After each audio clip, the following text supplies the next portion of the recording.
We have 3 strats that came in, and we're going to check them out. Obviously, this one has been ruined. Maybe someone tried to make it fit in a telly or a smaller cover, but we'll call the customer later, see if they want a new base plate or is this on purpose. These two look like the real thing. Actually, no, that's not it. That's a funny stagger. I'm not sure if that's a real one. No, it's got a big hole in it. That's a Duncan. Let's look at this one. That looks real. And so does this one. Okay, so what I think we have here is a real early 60s, because it's south, beveled magnets, stagger, formvar. A modified vintage one, the ears cut off. And this looks like a Duncan to me because the holes the lead go through is much bigger on Duncans and the stagger's a little different. See how big this hole is? Oh yeah. Fenders were a great deal smaller. Also the magnets, the way that stagger is not like a normal fender, and the scratches go this way. And on fenders, the scratches go this way. So it was how they went on the grinding wheel was like this or like this when you're doing your beveling. So I'm going to put that aside because I think that's a Seymour Duncan. We're going to attack what we think is a real fender here first. First step is always to see if it works. Okay, that one works. So I'm going to clean it, put it in the bag so we don't do any more damage. There is steel wool filings on it. And do they all don't work, or it's all in for rewind? It's the first one this is the first one I've checked. I'm gonna see about this one, the modified one. And does that one appear correct? Well, yes, and see it has an ohm reading.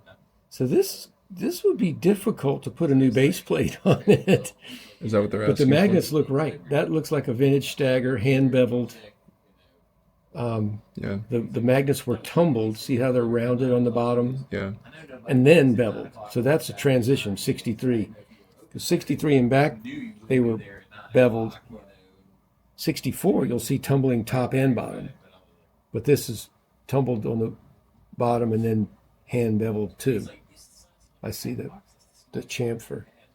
So now it's time to call the customer and let them know what we got. He wants this one back in a baggie because it works and it's real. It may have been re-leaded, but the coil, the magnets, all that's real. The Duncan we're not going to touch. Just put it in the baggie and return. Rewinding his telly to stock specs. And this one we're going to glue our base plate underneath it so it has the 2 height adjustment ears. Perfectly healthy bridge output for somebody. So I'm going to go ahead and sand this, because they've been in the wax. We got to rough them up before we can glue anything to them. We've got a strat bottom we're going to attach to that other one so they can have holes that height adjusted. So I'm going to first thread the holes.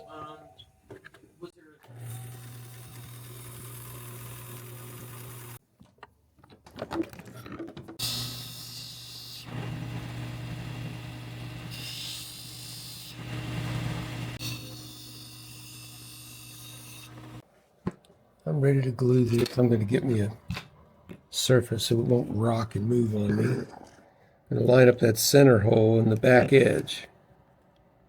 So we're looking good. That's going to work.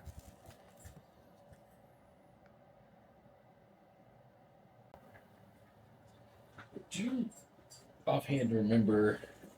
Okay, I think we're good. Crazy glue shouldn't take more than a minute of pressure. And I'll also make sure it doesn't move. So we'll put that aside. Wrap these things up individually.